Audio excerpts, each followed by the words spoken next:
Hello and welcome to the KBB Review podcast. And I'm really glad you're joining me for this very special episode today because this is actually the launch of our Rising Star mini-series ahead of the 2026 KBB Review Retail and Design Awards.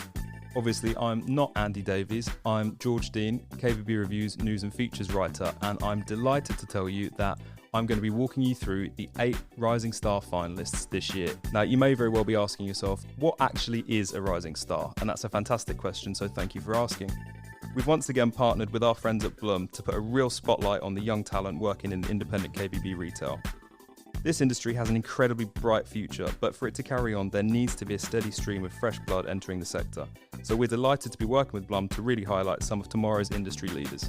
So between now and February 2026, we're going to be introducing you to our 8 Rising Star finalists for next year. And the podcast is a really, really great way of getting to know them, but then we're also going to be featuring them in print, online, and on this very podcast.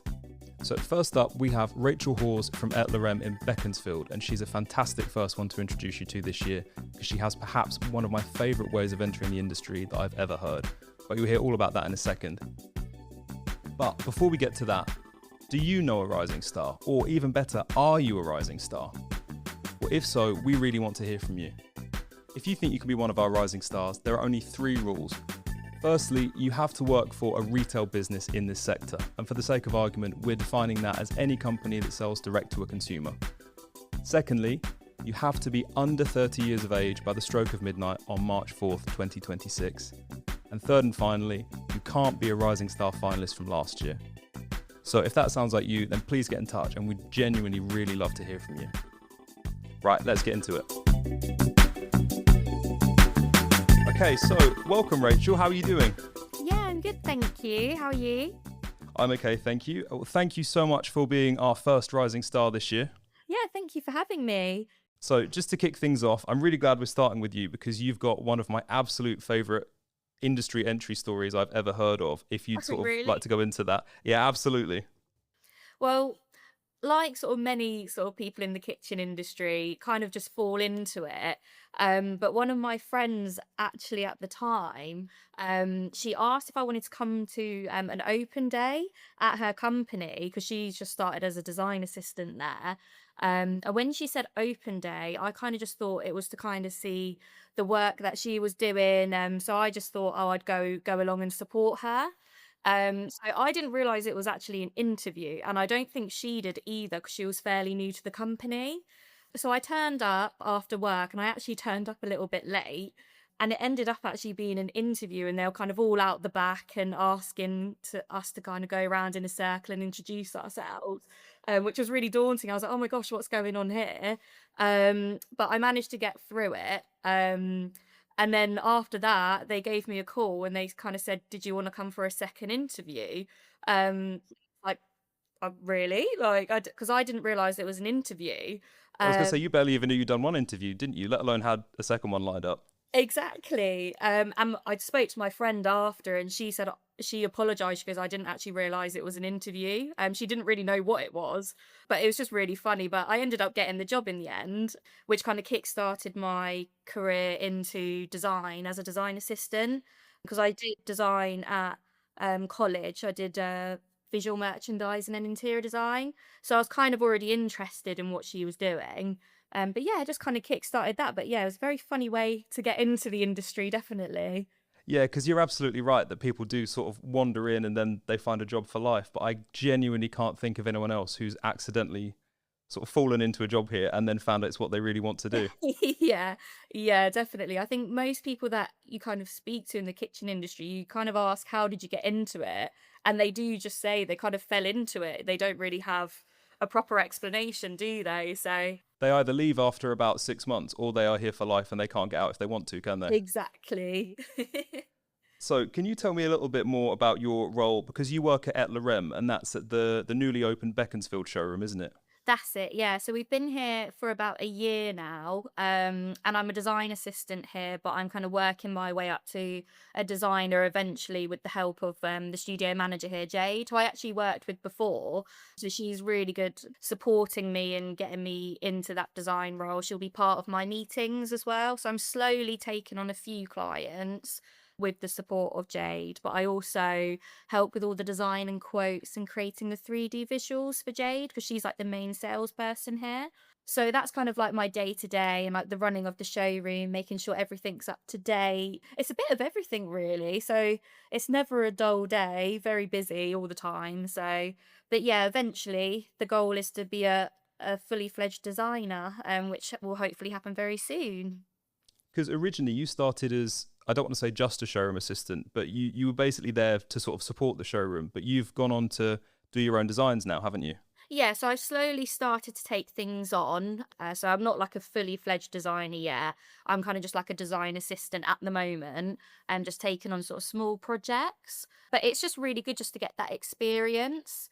And I'm often like a part of Jade's like brief takes or like when she's presenting designs just to see how she speaks to clients and what the important questions are. It's all just learning really. So yeah, but it's really interesting because Jade's got like I think 15 years experience, so she's the best person to learn from. So And is it just the two of you in that showroom most of the time? most of the time, yeah, we also have had Claire join us as well this year. So she's helping out, which is really nice. There's three of us in the showroom now, so it's a nice little team. Yeah, no, it definitely sounds like it. And Et Lorem is a retailer that we know really well here at KBB Review. And Jamie seems like someone who's really into sort of fostering the next generation of talent. And Jade sounds like that as well. So it sounds like you're in really safe hands there. Yeah, definitely. I think they're very open to like new ideas and trying to kind of evolve in the design industry. They're not kind of just stuck in their ways, if that makes sense, which is really nice. Any sort of ideas that maybe I'd kind of come up with, they're always very open to try and maybe implement it. And we've all kind of just bounced things off each other, but they're so supportive. So it's a really lovely company to work for, definitely. And one of the things that really stood out to me about your entry was that it mentioned, just like you've said, you've kind of introduced these ideas about new ways of perhaps marketing or bringing things like AI into client meetings and things, which obviously we're all talking about how you can use AI, but I like that you've actually taken the initiative and gone, right, here's how we can use it to sort of jazz up interactions with clients and things like that. Yeah, I think with AI, like me and my colleague Natasha, we talk about it all the time because I think a lot of people are kind of worried about how AI is so quickly coming into sort of every industry at the moment. And I think people are kind of worried about potentially their jobs and things like that. But I think it's just something you need to kind of embrace and start kind of bringing into your work rather than kind of being fearful of it. Because I think with AI, you can kind of just use it as a tool.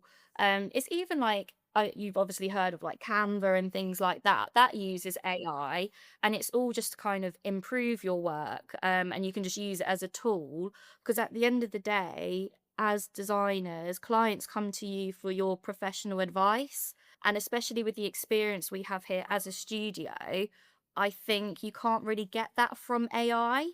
I don't think it's something to be worried about. It's just to use it as a tool in obviously the design industry, if that makes sense. Yeah, I think it's really interesting because obviously our whole series on Rising Stars is about looking at who's going to be shaping the industry tomorrow.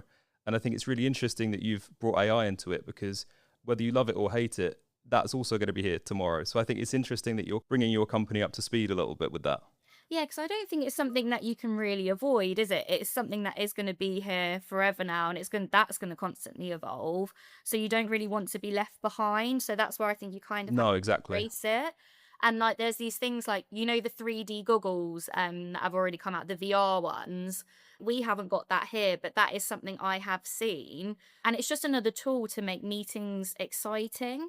Rather than just looking at like a flat image on the screen and talking through something. If you can make a meeting more interactive, I think the client is more engaged. And it just makes it more enjoyable, doesn't it? So I think that's something me and Natasha we've spoken about, and it's just something to make it a bit more exciting, the kind of experience. Yeah, and you've hit the nail on the head there with the VR goggles because I've read about when they came in for the first time, slightly before my time, there was the same sort of reaction amongst designers going, oh, we're not really used to this. We just want to show them on a screen. It's going to disorient people if we put them in these funny goggle headsets. But it's a normal part of everyday life now for retailers, isn't it? Exactly, yeah. I mean, I have tried it before and it is quite funny, but you do get used to it. But yeah, it's a great tool, I think. So one of the other things that really blew me away with your entry was that it mentions you've kind of been put in charge of a project to help local schools have access to their own kitchens, haven't you? Yes, I think it's mainly kind of the primary and junior schools where they're kind of introducing the kids to kind of baking and things. And we've been to a specific school where they definitely needed an update. And we find like it's a good idea to either reuse kitchens, maybe let's say someone's getting a new kitchen, they want to get rid of their old one, but it's still in good condition. It's maybe how we repurpose that.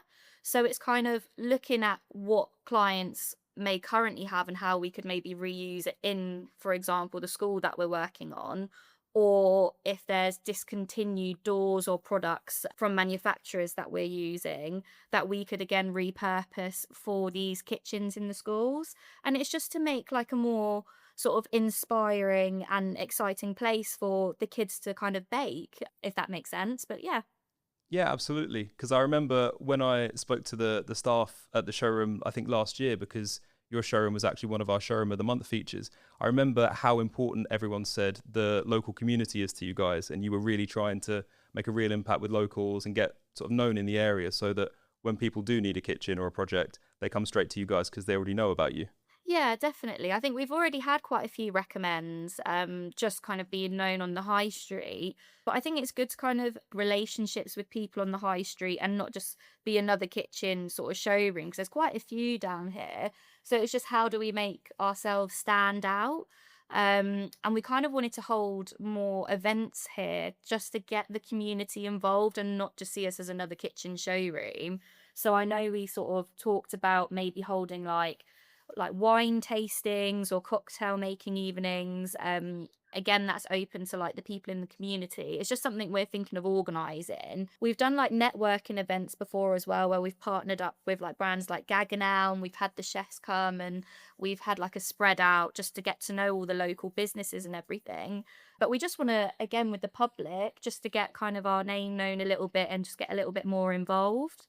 Yeah, no, that sounds like a really good idea. And again, I think that's the future of this industry, which we're obviously both coming of age in actually. But I think you can't just stand still anymore and just open your doors at 9 in the morning and close them at 5 and then hope that you're going to be fine down the line. I think it's all about relationships now as well. Like I was speaking with my manager Jade, and it's like people buy from people. And obviously, it can be quite a competitive industry. But if the client trusts you and you get on with them and you can build that relationship, I think that's kind of the most important thing. So that's kind of what we're trying to create here, really. Yeah, and it sounds like it's going really well because I think I read somewhere that this year a school is going to benefit from one of the kitchens that you guys are trying to reuse for the first time. Yeah, so I've actually designed that one, and we're just trying to get it in motion this year.